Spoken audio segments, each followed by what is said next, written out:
This video is on collisions of charged particles using conservation of energy. Let's start with two protons that initially are at a distance r initial.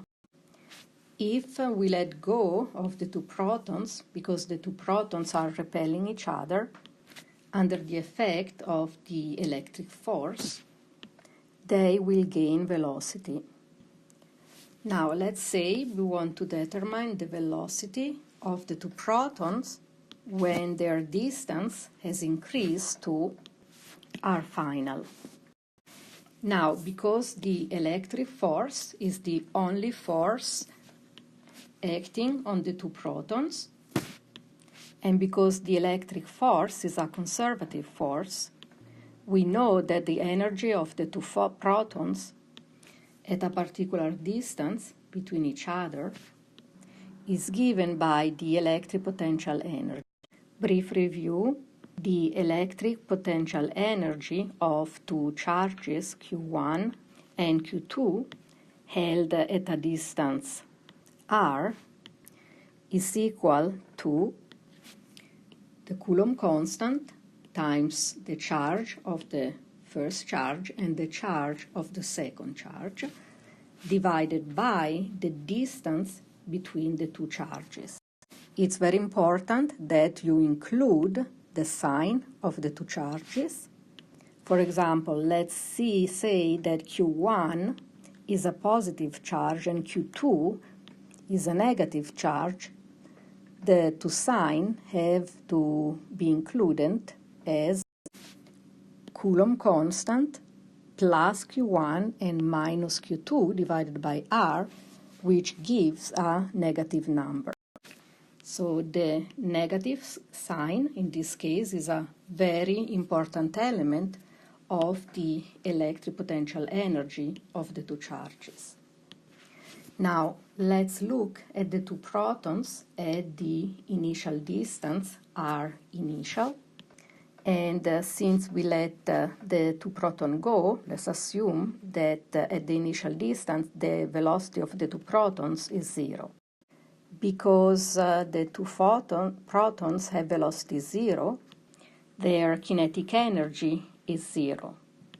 However, because they are in the presence of each other, they are in each other's electric field, they will have a potential energy equal to Coulomb constant times the charge of the proton times the second charge is also a proton, so again you have the charge of the proton, 1.6 10 to the minus 19 Coulomb, divided by the initial distance between the two protons. Now the total energy of the two protons at the beginning is the sum of the two protons' electric potential energy at the beginning plus the kinetic energy of the two protons.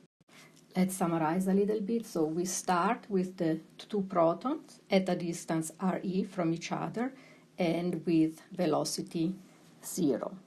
The initial energy of the two protons is the sum of the electric potential energy of the two protons at the beginning plus the kinetic energy of the two protons.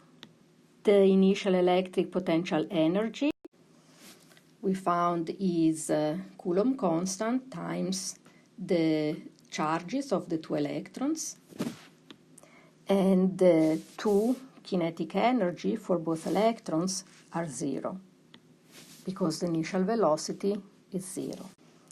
Now, when later the two protons acquire a certain velocity because they are repelling each other, the total energy of the two protons at a distance r final and having velocities v will be basically similar to the total initial energy, only that now the velocities are not 0, so the two kinetic energy will be different from 0, and the distance between the two protons is different, so the electric potential energy will change as well. So we just have to give the values for distance and velocity, labeling them as final distance, for example, and final velocities.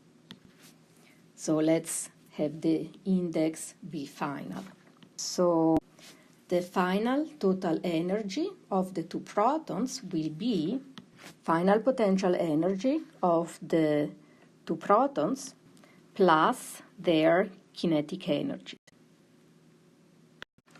Let's write this out. The final electric potential energy of the two protons will be given by the usual formula, Coulomb constant, the two charges, but now the position or the distance between the two charges is R final.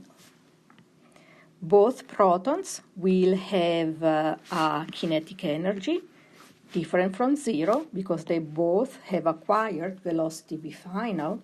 So we will have to account for the kinetic energy of the two protons.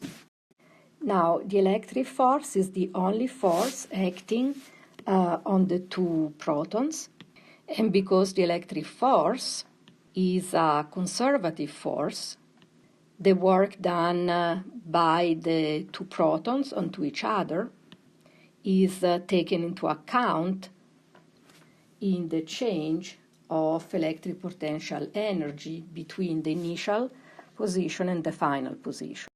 So let's put all this together. The total energy of the two protons is the same at the beginning and at the end, and we found both final electric potential energy and final kinetic energy of the two protons. So this is equal to the initial total energy, and you see we have got one equation using conservation of energy that will allow us, for example, to find the final velocity of the two protons if we know the initial distance between the two protons and the final distance between the two protons. Now, if we have more than two particles, the treatment of the energy is very similar, but the initial total energy of the system and the final energy of the system will have even more components than for the case of the two protons we just discussed. Let's look at the case of four particles.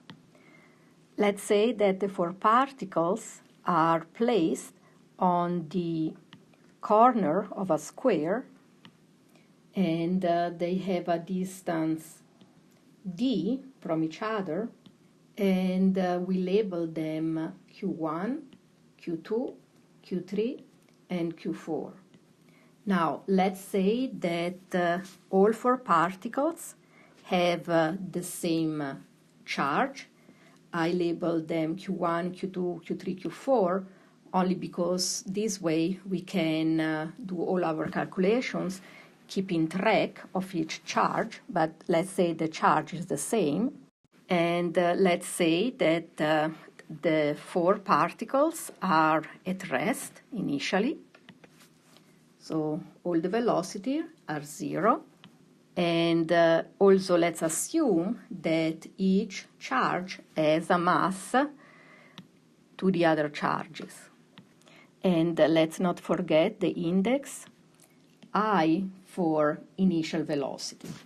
Now, what we want to know is what is the velocity of the four particles if we let them go, and from an initial distance d that we will now label d initial, the four charges will reach a distance from each other d final.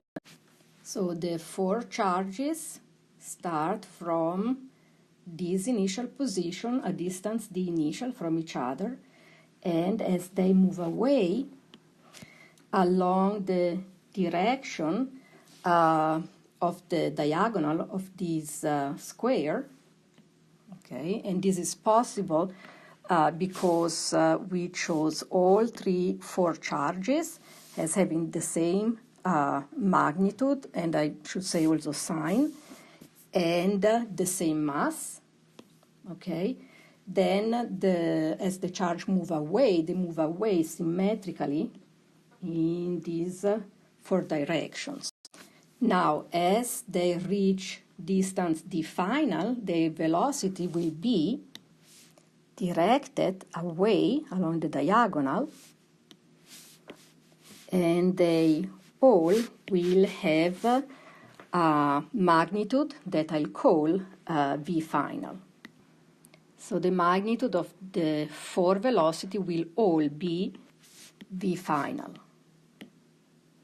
Okay, so we can write that at the end, the magnitudes of the four velocity will be the same. Of course, the vectors themselves, they are directed in different directions, so they are actually not the same, but the magnitude of the four velocity will be the same, and I'll call this v final.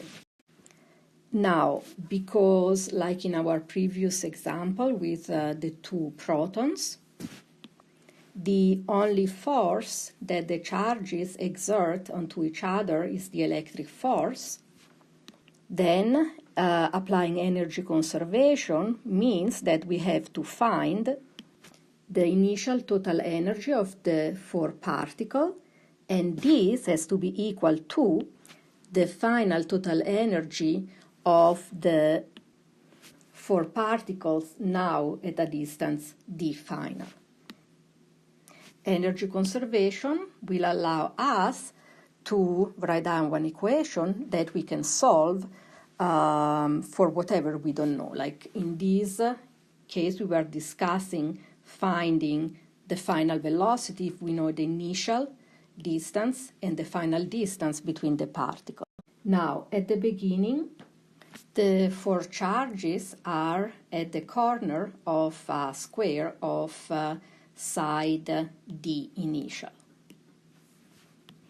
We established before that all four charges have the same charge, and I'll keep the labeling only to keep track of the different contribution to the energy.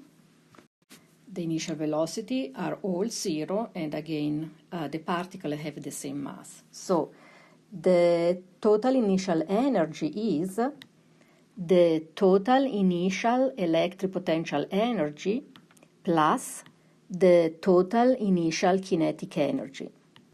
Let's get rid right away of the initial total kinetic energy. So the velocity of all four particles are zeros, so the total kinetic energy will also be zero. And what we will have to calculate is the total initial electric potential energy.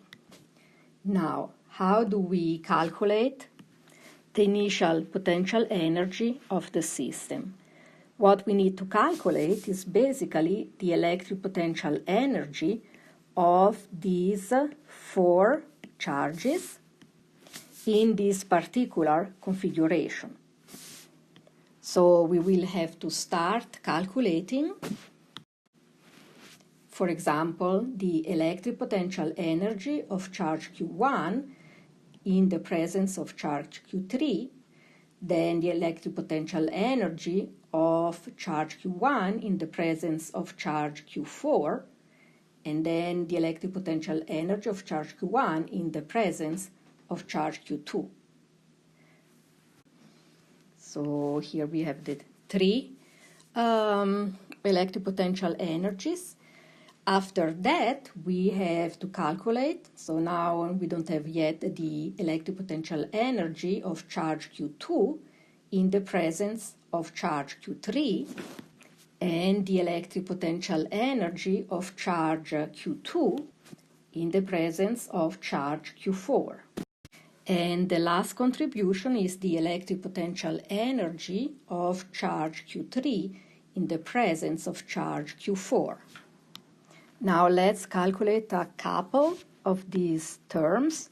For example, the electric potential energy of charge Q1 in the presence of charge Q2 is Coulomb constant Q1 times Q2 divided by the initial distance between charge Q1 and Q2, so D initial. And let's do, for example, U Q2 Q3. So we have Coulomb constant Q2 Q3, and now attention is not divided by D initial because Q2 and Q3 are at opposite corners of the squared. So their distance will actually be, so the diagonal, or D initial, square root of 2. Just use Pythagoras on this 90-degree triangle. So here we will have the initial divided square root of 2. Now, if we write out all these 6 terms, we will get the total initial electric potential energy, which in this case is equal to the total initial energy of the system. So the total initial electric potential energy is equal to this expression.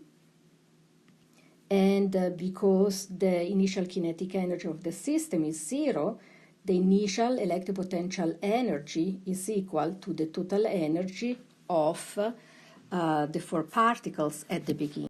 Now, what happens when the 4 charges have acquired final velocity v final and are now at a distance d final? First, the configuration will be very similar.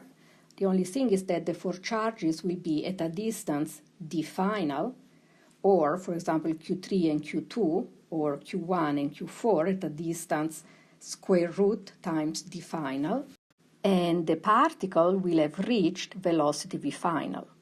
So the final total energy of the system will be the sum of the electric potential energy of the configuration plus the kinetic energy of the particle that now is different from 0.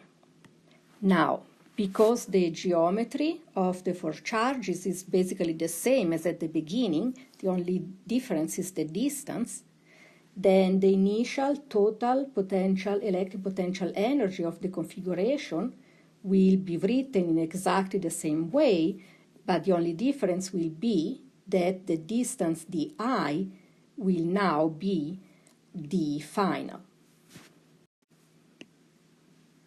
So d final everywhere. And this is the final electric potential energy of the configuration. The final total kinetic energy of the 4 particles, it will be the sum of all the kinetic energies of the 4 particles.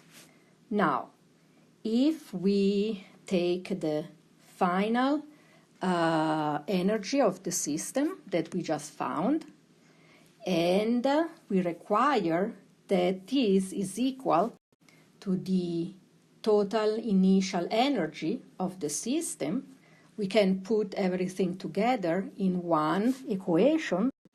Initial energy of the system equal final energy of the system, or total initial electric potential energy, or the energy of the configuration, plus the initial kinetic energy that was 0, equal the final potential energy of the system, or the final potential energy of the configuration, plus the final total kinetic energy.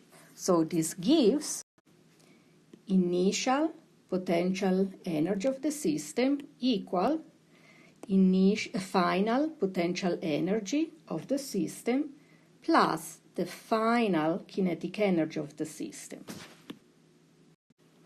Now, because we chose that all 4 particles have the same charge, let's call this charge Q. And because we also assume that the mass of the 4 particles is the same, let's call the mass M. Then this huge equation actually looks much simpler. Initial potential energy equal final potential energy plus final kinetic energy. So if, as we said, we know the initial distance between the charges and the final distance, this equation will allow us to solve for the final velocity. Of course, if we know the charges and the mass also. Now, this example was a little bit complicated, but it should give you an idea on how to solve of course, more complicated one, but also easier one. Maybe a last note, when we calculated the electric potential energy of the system, you saw that what we did, we basically calculated the electric potential energy of the configuration, in this case of 4 particles, could be 2 particles, could be more particle. So this is usually in this kind of problem is the total electric potential energy of the configuration of charges.